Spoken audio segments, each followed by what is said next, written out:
السلام علیکم، میں ہوں انیا اور آپ دیکھ رہے ہیں وائز آف خانیہ۔ آج میں آپ کو ڈریکولا کی کہانی سناؤں گی۔ راؤ شوکت علی نے آدھی سے زیادہ زندگی دبئی میں ہی گزاری تھی۔ ان کا دل دبئی سے اکتا گیا، بچیاں بھی بڑی ہو گئی تھی۔ 2 بیٹیاں تھیں ان کی، ایک کا نام ثانیہ اور دوسری کا شانیہ تھا۔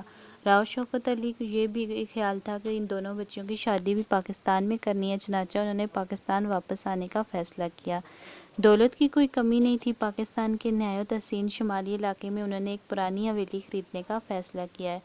یہ پرانی حویلی ایک بہت ہی خوبصورت علاقے میں تھی اور ایک خاص طرز کی بنی ہوئی تھی۔ راؤ صاحب نے مقامی لوگوں کے ذریعے اس حویلی کی شان و شوکت ٹھیک کروائی۔ اس کے بعد انہوں نے اپنا سارا سامان حویلی میں منتقل کر دیا۔ راؤ صاحب اپنی بیگم، 2 بیٹیوں اور ایک سالے ماموں سرور کے ساتھ حویلی پہنچ گئے۔ آس پاس کے لوگوں نے ان کی آمد پر خوشی کا اظہار کیا۔ راؤ صاحب، ان کی بیگم اور ان کی 2 بیٹیوں کو بھی یہ حویلی بہت پسند آئی تھی۔ حویلی کے احاطے میں پھلوں سے لدے ہوئے درخت جھول رہے تھے۔ خوبانیاں، آلو بخارے، کنو اور دوسرے بہت سے پھل یہاں لدے پڑے تھے اور اب ان سب کے مالک راؤ صاحب ہی تھے۔ لڑکیوں کو بھی ہر جگہ بہت پسند آئی تھی۔ ثانیہ اور شانو تو ساری حویلی میں چھلانگیں لگاتی پھر رہی تھی۔ وہ ایک دوسرے سے کہہ رہی تھی کہ یہاں وہ معصوم اور دیہاتی لڑکیوں کو اپنا دوست بنائیں گی۔ درختوں میں جھولے ڈال دیے گئے تھے۔ یہاں کا موسم تو سدا بہار تھا، ہر وقت ٹھنڈ رہتی تھی اور یہ ٹھنڈا علاقہ دبئی کے ماحول سے مختلف تھا۔ دبئی میں تو گرمی انتہا کو پہنچی ہوئی تھی، جب دیکھو موسم گرما گرما، لیکن یہاں کر انہیں ایسا لگ رہا تھا جیسے وہ جنت میں آ گئی ہوں۔ شمالی علاقے اول تو ویسے ہی اتنے حسین، پھر اوپر سے وہاں کا موسم۔ راؤ صاحب اپنی بیٹیوں کو خوش رکھنے کی انتہائی کوشش کرتے تھے اور ان کے لیے انہوں نے بہت کچھ کر دیا تھا، چنانچہ لڑکیاں تو یہاں آ کر بے پناہ خوش تھیں۔ راؤ صاحب کی بیگم اور سالے ماموں سرور جو بہت ہی دلچسپ آدمی تھے، وہ بھی بہت خوش تھے۔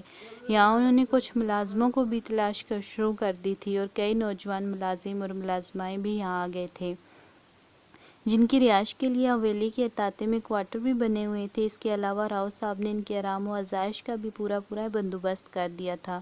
2 گاڑیاں بھی خریدی گئی تھی، جن میں ایک جیپ تھی اور ایک کار۔ اس طرح یہاں زندگی کا آغاز ہو گیا۔ راؤ صاحب نے دبئی میں اتنا کچھ کما لیا تھا کہ اب انہیں ساری زندگی روپے پیسے کی کوئی پرواہ نہیں تھی۔ ایک دن راؤ صاحب حویلی کے احاطے میں بیٹھے ہوئے تھے کہ اڈیر عمر کا ایک شخص حویلی کے گیٹ پر نظر آیا۔ گیٹ پر چوکیدار سے اجازت لے کر وہ راؤ صاحب کے پاس پہنچ گیا۔ اس نے دونوں ہاتھ آسمان کی طرف کیے اور پھر سر جھکا کر بولا، راؤ صاحب، میں اس حویلی کا بہت پرانا خادم تھا۔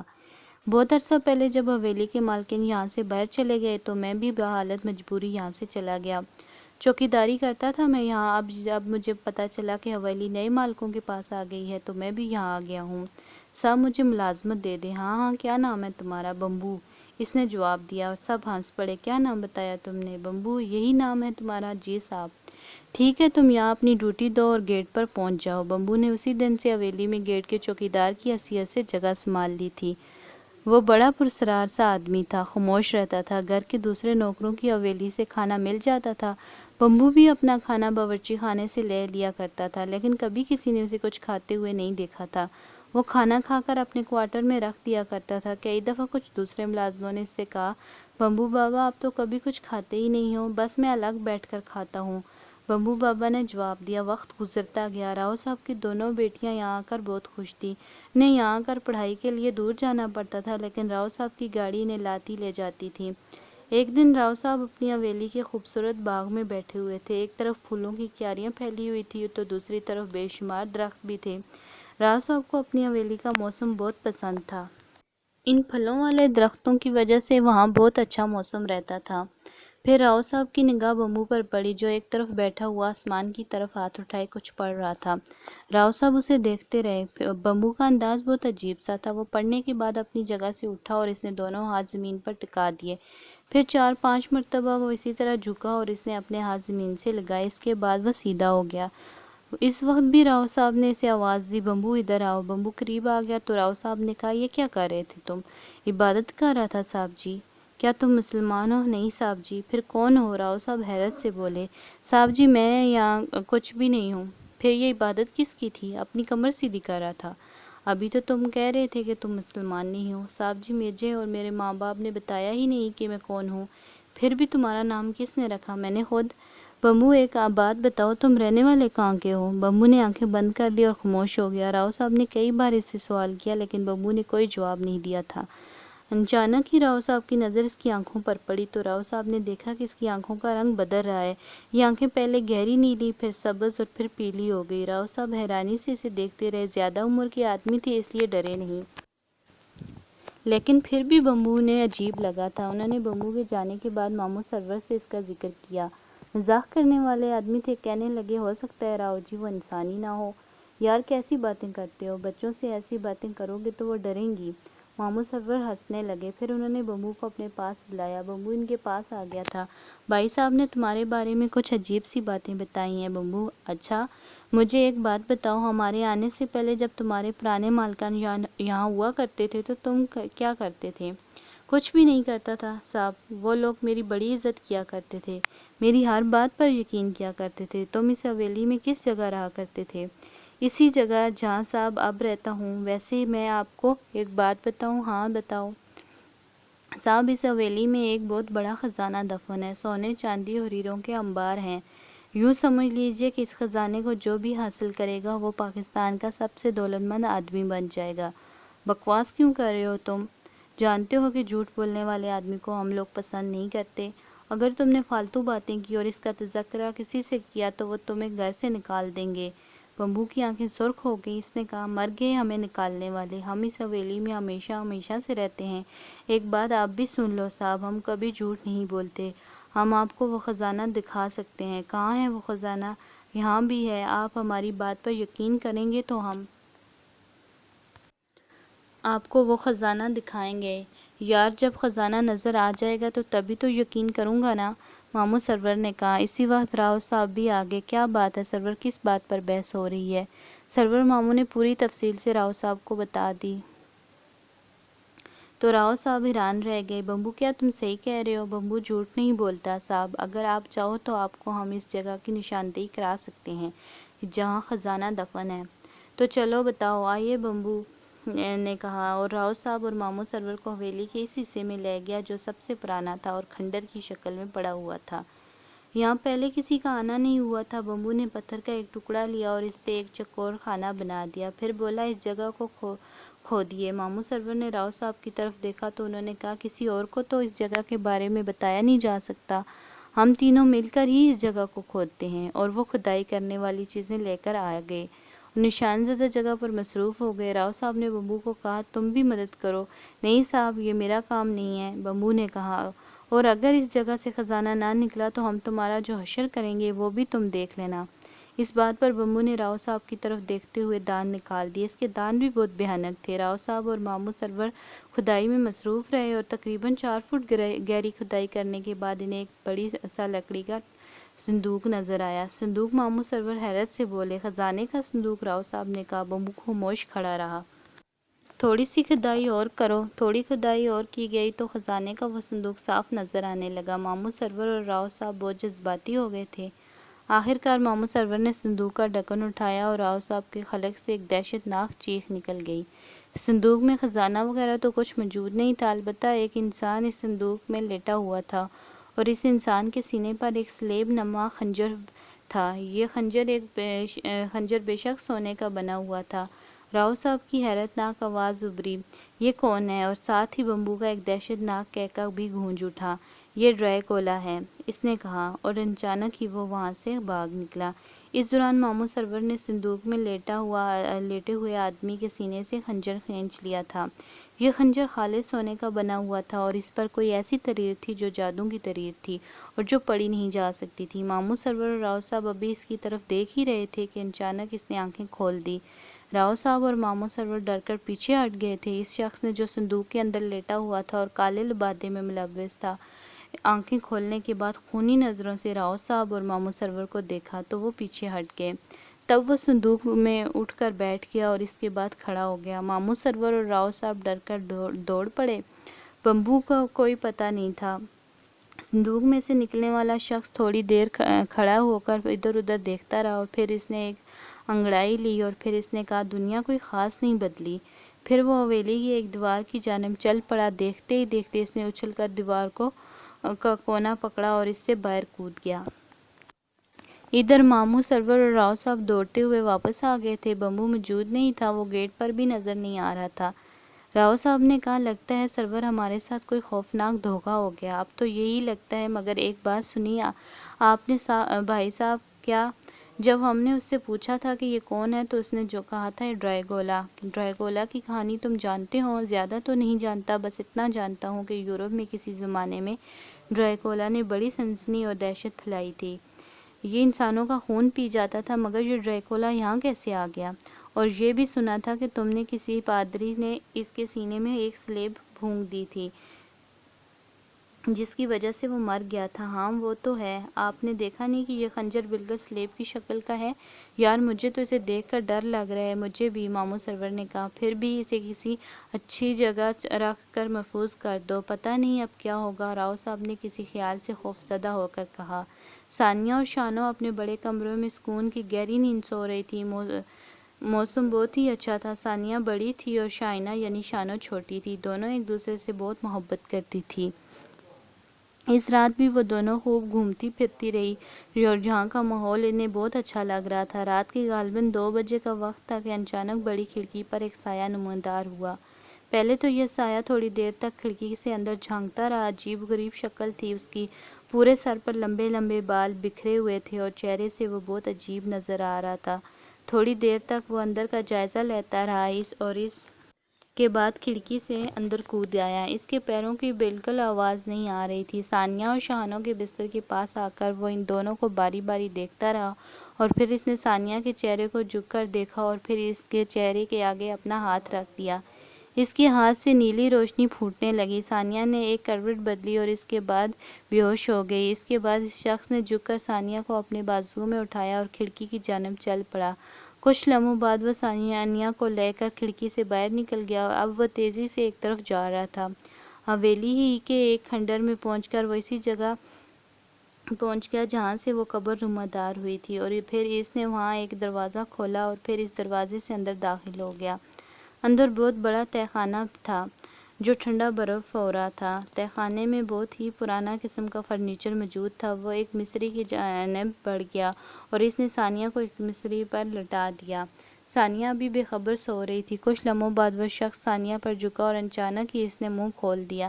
اب اس کے نیچے اور اوپر کے دونوں طرف کے دانت لمبے لمبے ہونے لگے تھے اور اس کی شکل نہایت بھیانک نظر آنے لگی تھی۔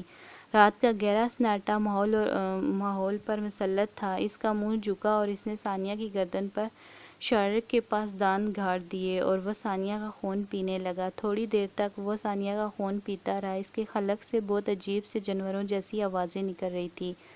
خون پینے کے بعد اس نے اپنے دانت ثانیہ کی گردن سے ہٹائے اور سیدھا ہو کر ثانیہ کو دیکھنے لگا۔ پھر اس کے حلق سے آواز نکلی، بہت ہی میٹھا تھا، اب تم کم سے کم 1 ہفتے تک مجھے اپنا خون نہیں پلا سکتی، لیکن خیر تمہاری چھوٹی بہن موجود ہے، اب اس کا خون میرے کام آئے گا۔ یہ کہہ کر اس نے ثانیہ کو اس کی جگہ سے اٹھایا اور یہاں سے لے جا کر اسے اس کے کمرے میں لٹا دیا۔ ثانیہ کو اس سارے حادثے کا پتہ ہی نہیں چلا تھا، لیکن دوسرے دن صبح جب اس نے بستر سے اٹھنے کی کوشش کی تو اس سے اٹھا ہی نہیں گیا۔ اس کا چہرہ زرد ہو رہا تھا۔ سب لوگ پریشان ہو گئے۔ راؤ صاحب نے اسے ایک ڈاکٹر کو دکھایا۔ ڈاکٹر نے اسے دیکھ کر کہا اس کے جسم میں خون کی کمی ہے۔ یہ بات خود کسی کی سمجھ میں نہیں آئی تھی کہ ایک تندرست توانا لڑکی کو اچانک کیا ہو گیا ہے، لیکن دوسری رات بہت عجیب تھی۔ ثانیہ کی آنکھ رات کو کھلی 2 بجے کھل گئی۔ وہ اپنی جگہ سے اٹھی اور دہشت زدہ نگاہوں سے ادھر ادھر دیکھنے لگی۔ پھر اس کی نگاہ اپنی چھوٹی بہن شانو پر پڑی۔ شانو کروٹ لے سو رہی تھی اور اس کی سفید گردن ثانیہ کی نظروں کے سامنے آ گئی۔ اچانک ہی ثانیہ کی آنکھوں میں ایک چمک سی آ گئی۔ وہ شانو کے پاس گھٹنوں کے بل بیٹھ گئی۔ پھر ایک دم ہی اس کا چہرہ بدلنے لگا اور پھر اس کے 4 دانت جو پہلے بہت ہی خوبصورت تھے نوکیلی سلاخوں کی طرح باہر نکل آئے۔ پھر اس نے جھک کر 4 نوکیلے دانت شانو کی گردن میں پیوست کر دیے۔ شانو سو ضرور رہی تھی لیکن بے ہوش نہیں تھی۔ اس کے حلق سے دلخراش چیخیں نکلنے لگیں اور وہ شدید جدوجہد کرنے لگی، مگر ثانیہ اس وقت ایک دہشت ناک روح بنی ہوئی تھی۔ اس نے اس وقت شانو کی گردن سے اپنے دانت نکالے۔ اب وہ اس کا کافی خون پی چکی تھی اور شانو پر غشی سی طاری ہونے لگی تھی۔ پھر ثانیہ کو اپنے بدن میں کافی توانائی محسوس ہو رہی تھی۔ وہ تھوڑی دیر تک ادھر ادھر دیکھتی رہی، پھر آہستہ سے اپنے بستر پر جا کر لیٹ گئی۔ ثانیہ کو معلوم نہیں تھا کہ اس نے کیا کیا ہے، لیکن شانو کی حالت بہت خراب تھی۔ وہ اسی طرح کمزور پڑ گئی تھی جس طرح پچھلی رات ثانیہ کی حالت ہوئی تھی۔ گھر کے تمام لوگ اور خاص طور پر راؤ شوکت علی بہت پریشان ہو گئے اور لوگوں سے صلاح مشورہ کرنے لگے کہ یہ ہو کیا رہا ہے۔ اور وہ رات بھی گزر گئی، لیکن جو نہ کہ شانو کی طبیعت کافی خراب تھی، اس لیے شانو کی والدہ نے اسے اپنے پاس ہی سلایا تھا۔ رات کو کوئی 2 بجے کے قریب ثانیہ پھر اپنی جگہ پر جاگ گئی اور ادھر ادھر دیکھنے لگی، پھر اس کی کھلی کھڑکی سے باہر نکل گئی۔ باہر نکل کر وہ ویران جگہوں پر ماری ماری پھرتی رہی۔ اس کے بعد اسے ایک ملازم نظر آیا۔ اس کا نام عنبر خان تھا۔ عنبر خان باہر چٹائی بچھائے سو رہا تھا۔ ثانیہ اس کے پاس پہنچ گئی۔ اچانک ہی اس نے عنبر خان کو دبوچ لیا اور اس نے اپنے دانت عنبر خان کی گردن میں گاڑ دیے۔ عنبر خان کی چیخوں سے دور دور تک شور مچ گیا تھا، لیکن یہ اسی جنگلی کتے کی طرح بھونبھار رہی تھی اور جب تک اس نے اس کا خون کافی حد تک نہیں پی لیا اس نے اسے نہیں چھوڑا۔ اب سارے ملازم باہر آ گئے تھے۔ ثانیہ بھاگ کر اپنے کمرے میں پہنچ گئی، لیکن دوسری صبح بڑا ہنگامہ ہو رہا تھا۔ سارے ملازم ڈرے ہوئے تھے۔ بات یہیں ختم نہیں ہوئی تھی، بلکہ اب اس کے بعد پوری آبادی میں اس طرح کی وارداتیں ہونے لگی۔ لوگ بڑے پریشان تھے کہ یہ سب کیا ہو رہا ہے۔ ادھر راؤ صاحب بھی پریشان تھے۔ انہوں نے غور کیا تھا کہ ان کی دونوں بیٹیاں ڈریکولا بن چکی ہیں اور انسانی خون پی کر اپنی پیاس بجھاتی ہیں۔ کئی ملازموں کو وہ نقصان پہنچا چکی تھی۔ حالانکہ ملازم مرتے نہیں تھے، لیکن ان کی حالت کافی خراب ہو جاتی تھی۔ ماموں سرور بھی پریشان تھے۔ یہ بات تو ان کے علم میں تھی کہ انہوں نے جب سے وہ قبر کھودی تھی اور اس میں سے وہ انسان نکل کر بھاگا تھا، تب سے وارداتیں ہونے لگی تھی، لیکن سمجھ میں نہیں آ رہا تھا کہ اس کا نتیجہ کیا نکلے گا۔ ان کی دونوں بھانجیاں بھی خون اشام بن گئی تھی اور ایک دوسرے کا ہی خون پیا کرتی تھی۔ کئی دفعہ وہ بے قابو ہو کر باہر نکلی تھی اور خون کی تلاش میں ادھر ادھر گئی تھی، لیکن انہیں کنٹرول کر لیا گیا تھا۔ بڑی خوفناک صورتحال تھی۔ بیچارے راؤ شوکت علی دن رات جاگتے تھے اور بیٹیوں کی نگرانی کرتے تھے۔ ایک مرتبہ ثانیہ نے ان پر بھی حملہ کیا تھا، لیکن وہ اکیلے نہیں تھے۔ ماموں سرور اور ایک نیا چوکیدار بھی ان کے ساتھ تھا۔ پھر ایک رات شائنہ یعنی شانو گھر سے باہر نکل گئی۔ اس رات برف باری ہو رہی تھی۔ برف کے سفید ذرات فضا سے زمین پر گر رہے تھے۔ شائنہ کسی آوارہ روح کی طرح برف سے ڈھکی ہوئی سڑکوں پر ماری ماری پھر رہی تھی کہ ایک بزرگ نظر آئے جو کسی کام سے گھر سے باہر جا رہے تھے۔ ماموں سرور اور راؤ شوکت علی بھی شائنہ کے پیچھے پیچھے نکلے تھے۔ شائنہ ان بزرگ کے پاس پہنچ گئی اور اس نے پہلے کہ وہ ان بزرگ پر حملہ آور ہوتی، راؤ شوکت علی اور 2 ملازموں نے اسے پکڑ لیا۔ شائنہ بری طرح گھرا رہی تھی۔ اس کے لمبے نوکیلے دانت باہر نکلے ہوئے تھے اور رات کی تاریکیوں میں یہ منظر بہت بھیانک لگ رہا تھا، اور وہ بزرگ جن کی عمر 70-75 سے کم نہیں تھی لیکن صحت بہت اچھی تھی، رک کر شائنہ کو دیکھنے لگے۔ شائنہ کو بڑی مشکل سے قابو میں کیا گیا تھا اور وہ لوگ اسے گھسیٹتے ہوئے گھر لے گئے تھے، لیکن بزرگ نے رک کر راؤ شوکت علی سے کہا، آپ ذرا میری بات سنیے گا۔ راؤ شوکت علی رک گئے تو بزرگ نے کہا، برف باری ہو رہی ہے، موسم بہت ٹھنڈا ہے، ذرا میرے ساتھ آئیے، آپ سے کچھ باتیں کرنی ہیں۔ راؤ شوکت علی نے ماموں سرور کی طرف دیکھا تو ماموں سرور نے کہا، میں شائنہ کو اس کے کمرے میں چھوڑ کر آتا ہوں، اس کے بعد اس کے ہاتھ پاؤں معمول کے مطابق باندھ دیے جائیں گے۔ ماموں سرور شائنہ کو لے کر چلے گئے اور اس دوران بزرگ ماموں سرور کا انتظار کرتے رہے تھے۔ پھر تھوڑی دیر بعد ماموں سرور بھی آ گئے۔ بزرگ نے ایک طرف اشارہ کر کے کہا، وہ میرا گھر ہے، شاید آپ نے کبھی معلومات حاصل کی ہوں، میں اس حویلی میں رہتا تھا جس میں اب آپ رہتے ہیں۔ اوہ اچھا، آپ کا نام کیا ہے؟ میرا نام فخر الدین ہے۔ فخر الدین صاحب، ہم آپ سے معافی چاہتے ہیں، وہ آپ کو نقصان پہنچانے جا رہی تھی۔ وہ مجھے نقصان نہیں پہنچا سکتی، کیوں نہ کہ میرے پاس ایک ایسا تعویذ ہے جو ڈریگولا سے بچاؤ کے لیے ہے، فخر الدین صاحب نے کہا، اور راؤ شوکت علی اور ماموں سرور اچھل پڑے۔ آپ کو ڈریگولا کے بارے میں معلوم ہے؟ ہاں، میں اسی کے بارے میں آپ کو بتانے جا رہا ہوں، آئیے میرے ساتھ، فخر الدین صاحب نے کہا اور انہیں اپنے گھر لے گئے۔ گھر کے دوسرے تمام افراد سو رہے تھے۔ فخر الدین صاحب نے کہا، معافی چاہتا ہوں، اس وقت گھر کے تمام لوگ سو رہے ہیں، اس وقت تو تم کو چائے نہیں پلا سکتا۔ آپ ڈریکولا کے بارے میں کیا جانتے ہیں؟ وہی آپ کو بتانے جا رہا ہوں۔ تو میں کہہ رہا تھا کہ وہ حویلی جس میں آپ لوگ رہتے ہیں، پہلے میں نے ہی اس حویلی کو خریدا تھا۔ اچھا، میں لندن میں رہتا تھا، وہاں وہیں پر کام کرتا تھا۔ میرا جنرل منیجر ایک غیر ملکی آدمی تھا۔ کچھ دن کے بعد میں نے محسوس کیا کہ میرے آفس کے کچھ آدمی کم ہو چکے ہیں۔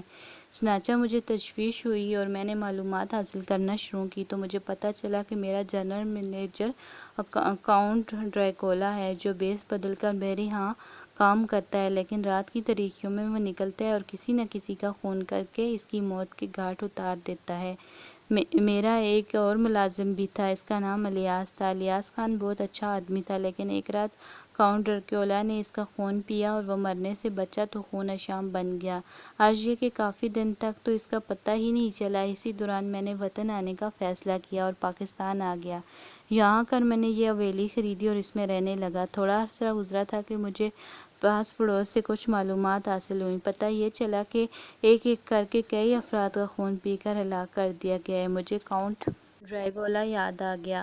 پھر ایک رات میں نے الیاس خان کا پیچھا کیا تو مجھے پتہ چلا کہ کاؤنٹ ڈریکولا نے اسے خون شام بنا دیا ہے۔ میں بہت پریشان تھا۔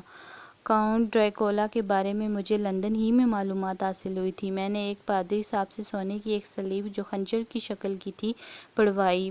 پادری صاحب جانتے تھے کہ اس پر کیا پڑھنا ہے۔ بائبل کے کچھ اوراق انہوں نے پڑھے اور سلیب مجھے دے دی۔ میرے لیے ابھی بڑا مرحلہ تھا کہ کس طرح الیاس خان کو موت کے گھاٹ اتاروں، جو اب تک بہت سے لوگوں کی موت کے گھاٹ اتار چکا تھا۔ تب میں نے یہاں ایک قبر بنوائی کیا کہ قبر مجھے یہاں خود ہی کھدائی مل گئی، بس میں نے اسے پختہ کرا لیا تھا۔ میں نے الیاس خان سے کہا کہ میں نے ایک خواب دیکھا ہے کہ میں مر گیا ہوں اور مر کر اس قبر میں دفن ہو گیا ہوں، اسی لیے الیاس خان میں نے یہ قبر کھدوائی ہے، تو تم ذرا اس کو دیکھو کہ یہ میرے سائز پر پوری اترتی ہے یا نہیں۔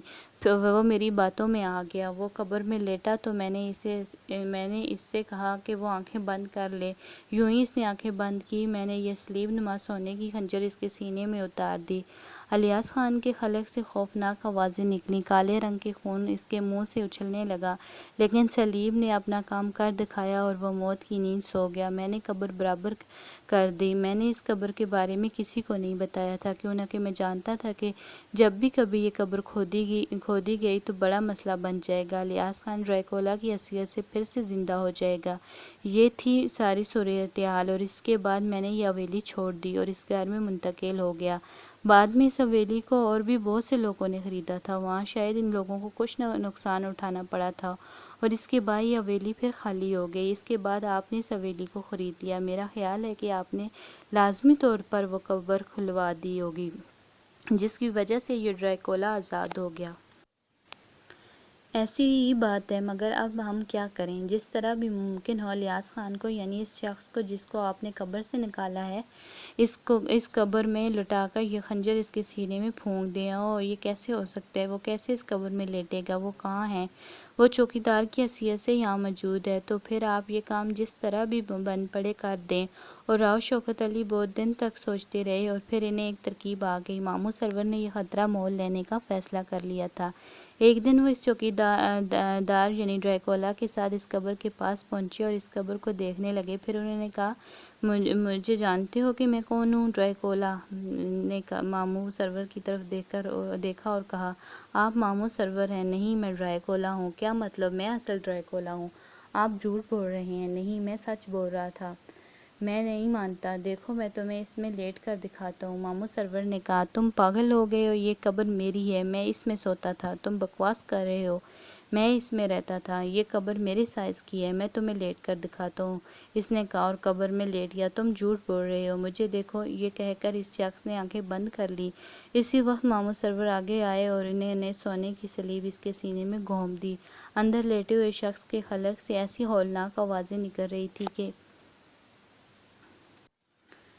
جیسے کہ کسی بھینسے کو آدھا ذبح کر دیا ہو اور وہ چیخ رہا ہو، اور اس کے منہ سے کالے رنگ کے خون کی بخاریں بلند ہو رہی تھیں۔ لیکن آخرکار اس نے آہستہ آہستہ دم توڑ دیا۔ جیسے ہی اس نے دم توڑا، راؤ شوکت علی اور ماموں سرور نے قبر پر مٹی ڈالنا شروع کر دی اور پھر انہوں نے یہ قبر بڑی مضبوطی سے بند کر دی ہولناک ڈریکولا جس نے چاروں طرف تباہی مچا رکھی تھی آخرکار ختم کر کے قبر میں دفن کر دیا گیا تھا۔ پھر تقریباً 5-6 مہینے تک ثانیہ اور شاہینہ خون اشامی کرتی رہی۔ یہ لوگ بھرپور کوشش کر رہے تھے کہ ان کا علاج ہو جائے اور پھر آہستہ آہستہ وہ بھی ٹھیک ہوتی چلی گئیں اور اس طرح ان لوگوں کو اس ڈریکولا سے نجات مل گئی۔ اگر آپ کو میری کہانی اچھی لگی ہو تو پلیز لائک اور سبسکرائب کر دیں۔ شکریہ۔